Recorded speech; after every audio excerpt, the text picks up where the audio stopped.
195 дена у државна болница лекува ја сопругата. И од сето тоа ништо не направиме, она е покојна. Ми фале историјата неѓа, која исчезнува од 22 ноември до ден денеска ја нема историјата. Кај матичниот доктор само пишува дека лицето е покојно. Наодот, кој што ни кажаа дека е пратен на патологија, го нема. Месец и пол го баравме и врски преко нашиот патолог од Штип го побаравме, не постои по тај број наод за неа. Сега кај матичната издава само дека лицето е покојно, а почнаме со биолошка, она беше у првите 5 кои почнаа со биолошка, од која јас сумнам дека само една примана. Наредното доваѓање, жител од Косово, со седиште пријавен у Гостивар, и ми вика, господине, вашата сопруга прима биолошка, и јас ја земав биолошката и ја платив 5000 евра. Така, 2,5 месеца ме оставија сам воња да водам дома со неа. Без никаква терапија, без наод од патологија, од што е покојна, како е покојна. И сето во го сумнам дека се умешани директорката, ново дојдената директорка у ноември месец е назначена, од тога и почнаме со биолошката, а завршиме со обична инфузија.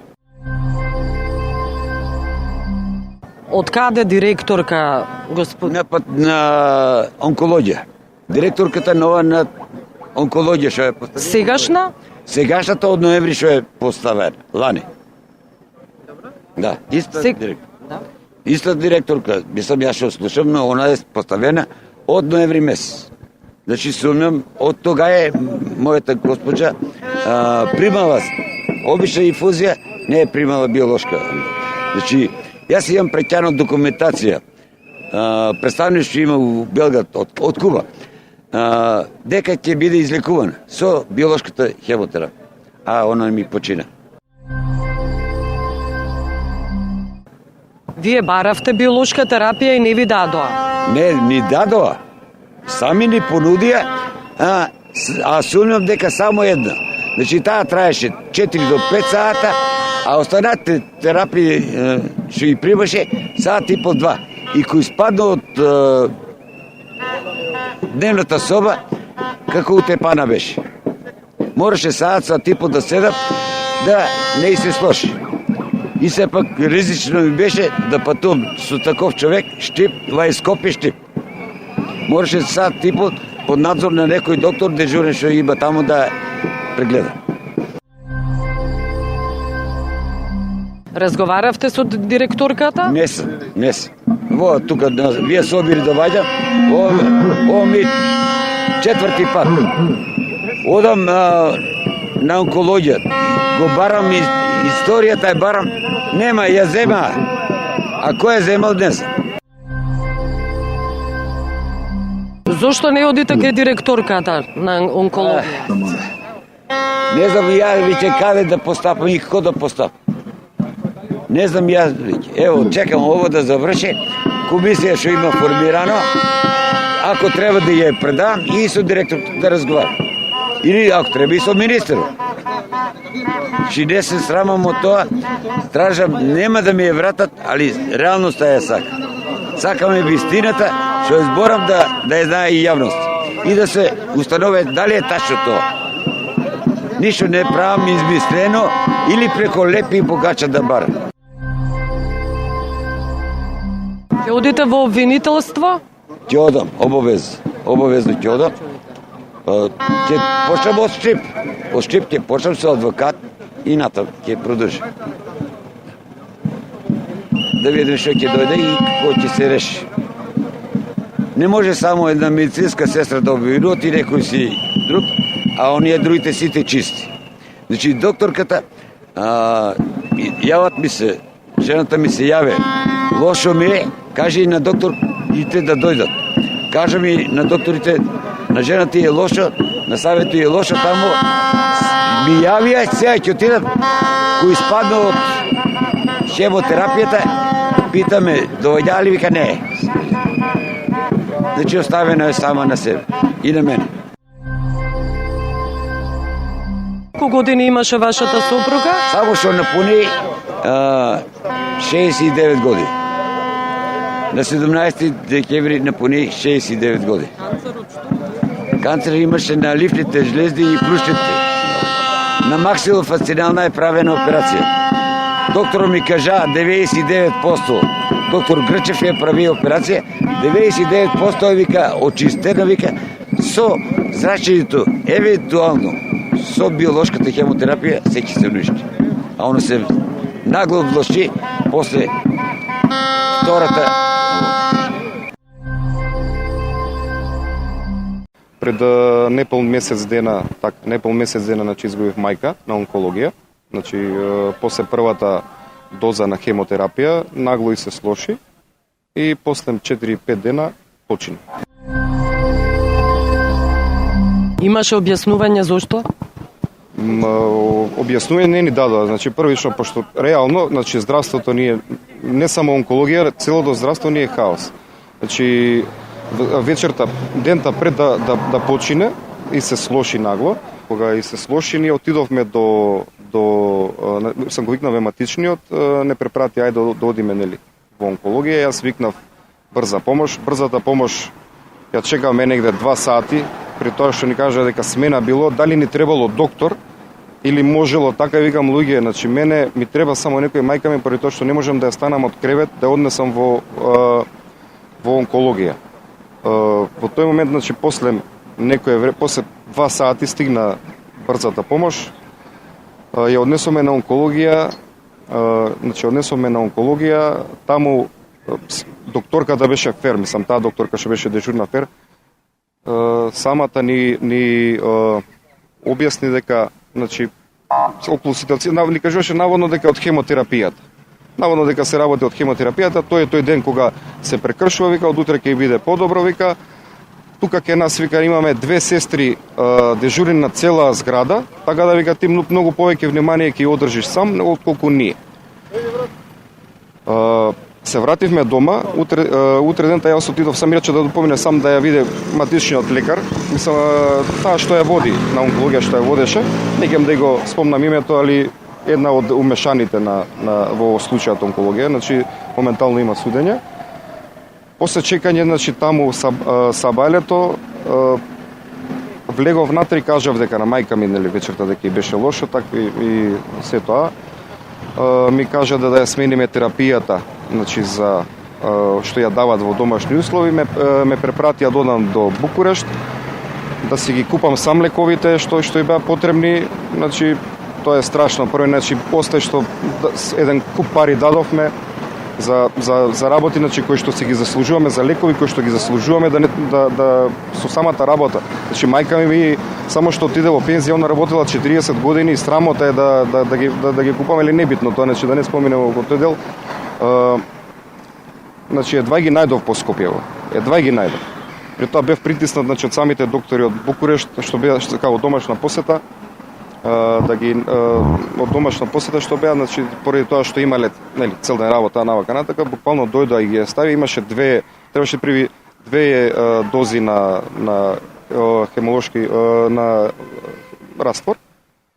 Значи буквално вториот раствор јас си го давав, јас си го менував. Значи они ми кажува дека имале друго работа. Значи јас буквално сами го менував. За среќа мајка ми не е баш за среќа, али мајка ми, значи, стана нагло, буквално стана како нов човек. И вечерта, значи, успиење се десило, што се десило, дали повторно е утната, дали таа терапија е утната, што ја дадена за пошјавно, тоа сумљам дека можно е да е некој срцев или мозочен удар. Значи, или е тоа, или нешто во хемотерапијата. Толку нагло човекот рак во рок од 7, значи да ти го најдат за 7 дена, после 7 дена да починеше, стварно мислам, и пребрзо и за еден рак. Испадна случајот онкологија и поголема група на нас, значи што сме изгубиле некого, видовме дека на Facebook, буквално на социјалните медиуми, дека се значи ствара страшен револт ке граѓаните, нормално и ке нас, значи кога сме изгубиле некој близок. Стварно беше шок, ненадејно за нас. Се одлучив и јас собрав храброст, донесов озвучење и да го дојдовме за протест.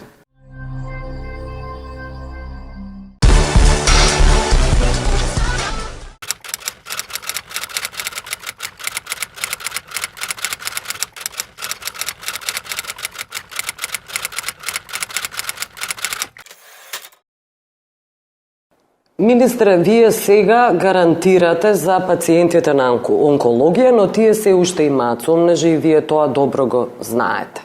Зошто тогаш гарантирате? Се не е под ваша контрола, министре, и вие исто така тоа добро го знаете. Не можете се да контролирате сите медицински лица, сестри, доктори, навистина како се одвива сега терапијата, особено што немате сега се уште като систем. Кој ги контролира терапиите? Точно така, јас секогаш и во моето работење до вчера како невролог, викав дека пациентите секогаш се во право. И така ќе остане, и така било до сега. Што се сега во право? До мене, точно. Што се во право сега пациентите? Јас сум дел од здравствениот систем во Република Северна Македонија, доаѓам од неврологија, 23 години искуство и точно знам, тука сум бил секогаш со пациентите и знам што како со пациентите. Што се однесува до онкологија, веќе 1 месец, нели, од влегувањето на обвинителството и МВР во клиниката за УКРО, како и да е, тоа што ја гарантирам, вашето прашање беше како може да гарантирате, да многу се радувам и пред моето доаѓање на таа клиника почнало да се уведува еден систем кој на секоја недела во среда сабајле во 8 заседава конзилиумот на клиниката. Значи, тоа подразбира професорни, врвни експерти. Ние на таа клиника за онкологија и радиотерапија имаме врвни доктори, врвни професори и тоа го знаат и пациентите. Но има криминал.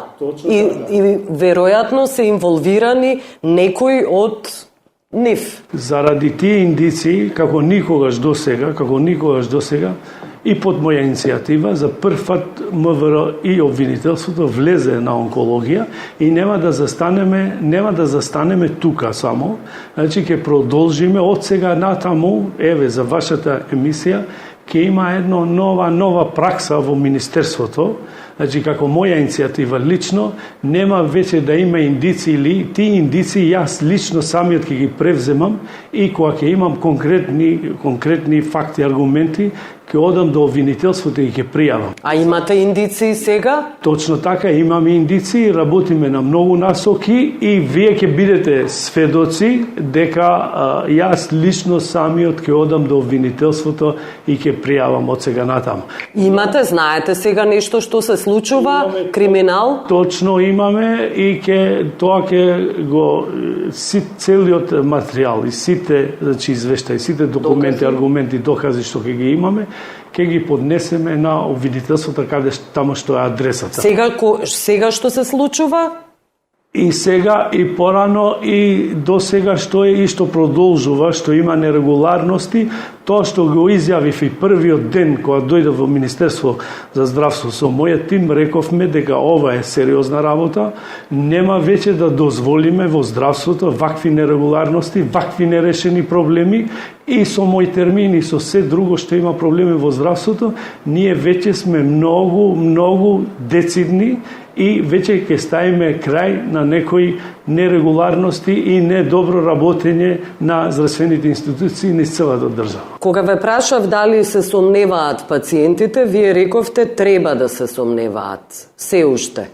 И за ова говорите и сега. Имате индиции и треба да се сомневаат, се уште има криминал и злоупотреби. Ние што се однесува да бидеме јасни до клиниката за онкологија, тоа што ви кажав, дека со секоја среда сега конзилиумот од 12 или колку беа одели на клиниката за онкологија, седнуваат таму специјалисти, професори и одлучуваат за одредена терапија кој пациент и како ќе го добие. Потранспарентно и по-демократски и нема подобар начин од това да се контролира терапијата.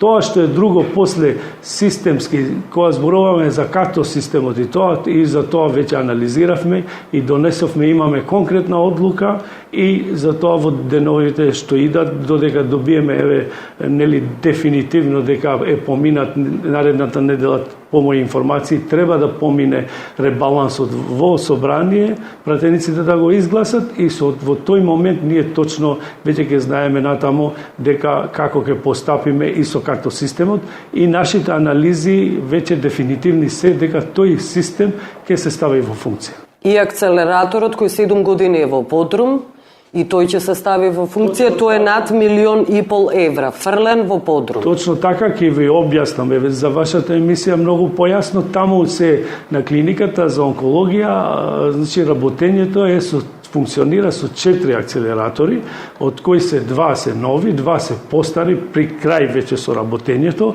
Едниот што беше веќе при крај, ние го демонтиравме тоа и пред 2 недели, пред вашите колеги новинари на брифинг. Но оној за 7 години што бил во магазин. Точно што бил, ние само да ви објаснам, значи тој го кажавме тој ден дека за 1 недела ќе го демонтиравме за 3-4 дена, што стоиме на тоа што сме обеќавали, што сме кажале и дека здравството е многу сензитивна работа и така ќе продолжиме. Овој акцелератор, вие што го спомнавте, зошто седел 7 години, кога државата за него плати леве, вие викате над 1,5 милион евра, точно, со точност не знам сега, но зошто не работел, зошто се амортизирал, тоа не би знаел да ви кажам, ќе ги прашате моите претходници и претходните раководства што биле во Министерство и на клиника за онкологија, а што се однесува до нас, ние од првиот ден кога дојдовме тука, бевме во секојдневна скоро комуникација со менаџерите на клиника за онкологија и тој апарат веќе овој е демонтиран. Ние чекаме сега после 7 години лежење на тој апарат и на подпрашања, значи треба фирмата што ја донел компанијата тој апарат, само таа има сертификат и треба да се сервисира тој апарат, да се види што е потребно, што тоа додатно ќе чини на здравството и на државата, но до пред Нова година тој апарат ви гарантирам, еве тука како министер, дека ќе биде ставен во функција, тој што не бил 7 години ставен во функција. И треба некој да одговара за тоа. За злоупотреба на јавни добра. Тоа треба, значи, дотичните што се институции да се занимават, еве ја ги повикувам со сите нерегуларности во здравство, тие институции што треба да се занимават со тие работи, треба да се занимават, крајно време, а плюс тоа што ви кажам, пак ќе повторам дека лично ја ќе пријавам од сега натаму нерегуларности во здравство. Имате сомнежи дека се уште има нерегуларности, кажавте, во но не на онкологија, не. Значи да бидеме јасни, на онкологија ви гарантирам дека од дента кога сум ја скоро веќе 7 месеци министер, дека таму нема злоупотреба. А како гарантирате? Јас ве прашам. Точно знам зашто од првиот ден сум бил таму и пред месец бев таму, нели кога изби скандалот во јавноста, бев лично таму во конзилиумот и претходно бев секојдневно со комуникација со директорите и знам дека нема никаков пропуст, тоа што ви објаснив, дека одлучува конзилиумот и за тоа ви гарантирам, а и гарантирам и на пациентите, тоа сум го кажал јавно пред пациентите во hodnicите на клиниката дента кога бев, зборував со пациентите многу отворено како лекар, зашто најдобро ги познавам. Вие не можете да имате контрола, министре, врз тоа како се дава терапија и дали навистина се дава. Точно. Зошто гарантирате? Гарантирам за моите 7 месеци, еве држите ме за збор дека гарантирам дека овие 7 месеци нема злоупотреби, откога се одлучува на овој начин. Значи нема друг начин и като системот нема да го контролира како што го контролира сега конзилиумот од 12 лекари, експерти на таа клиника одлучуваат за пациентот каква терапија, која ќе ја добијат, колку доза ќе добијат. Дали во тој конзилиум се и инволвирани во овој скандал? Не би знаел тоа да ви кажам, тоа нели обвинителството најдобро, не би сакал сега да шпекулирам, да давам никаков коментар за тоа, ќе оставиме на органите на прогонот и на обвинителството да одлучат, а ја како министер, еве ја апелирам до обвинителството, со нетрпение чекам веќе да има исход од ова и да има резултат, да не се стават, ќе повторам по некој пат, значи дека да не се стават сите здравствени работници и лекари во ист кош. Тој што се огрешил пред законот, дефинитивно крајно време е во оваа држава да одговара за тоа што направил. Еден сопруг кој го снимив, претходно пациентка била на онкологија неговата сопруга, за оваа емисија сведочеше дека од клиниката за онкологија не сакале да му дадат потполна документација. Имаат ли право брачни партнери на пациенти, особено таа негова сопруга починала, таа пациентка починала? Значи, во сите здравствени институции во Македонија, во државата, значи, постои закон. Секој пациент која ќе екзитира, која ќе умира, која ќе се испише од клиника, дека има испис тој ден истиот или по неколку дена се спрема испит со се, значи што е направено кај пациентот, какви методи, каква терапија е примено до последниот ден. И треба да му се даде документацијата. Да отпусна листа, тоа се подразбира, е законско право на секој, не е пациентот да го бара, тоа по дефолт треба да го даде секоја здравствена институција, а и клиниките. Имате ли сознанија, заради скандалот на онкологија се спомнува една цела мрежа всушност на криминалци? Тие се здравствени работници, но се работи за криминалци. Значи, нормално дека сум имал индици и за тоа ви викав дека одговорноста сега е. Сум имал и пред да станам министер такви индици, такви информации, еве да кажеме и шпекулации непотврдени. Сме имале, но сега како министер одговорно ви тврдам нормално дека индици сум имал и ја информации и затоа постапив и под моја иницијатива ви кажав тоа дека полицијата и обвинителството влезе на онкологија. Еден човек не може да го менаџира овој криминал. Потребни се повеќе луѓе, точно?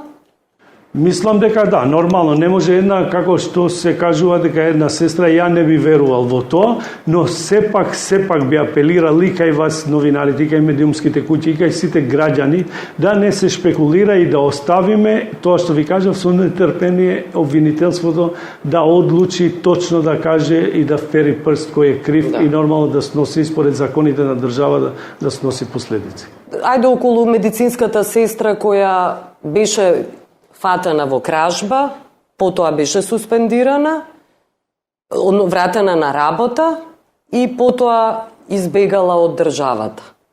Какви се вашите сознанија? Значи, моите сознанија, ова што го кажавте вие, дека била дисциплинска, дека не била суспендирана првиот пат 2020, точно сега не се сеќавам кога беше тоа.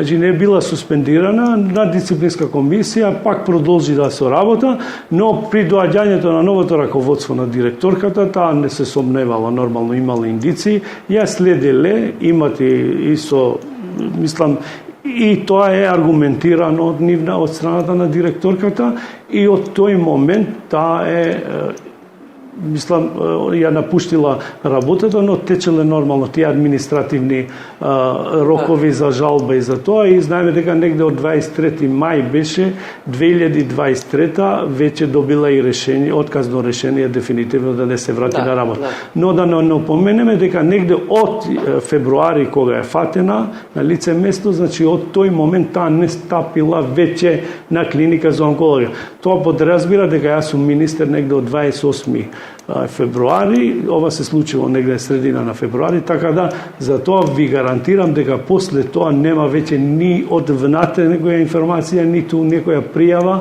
дека нешто се случило на клиника. Ви благодарам за ова. Ви благодарам и на вас за можноста.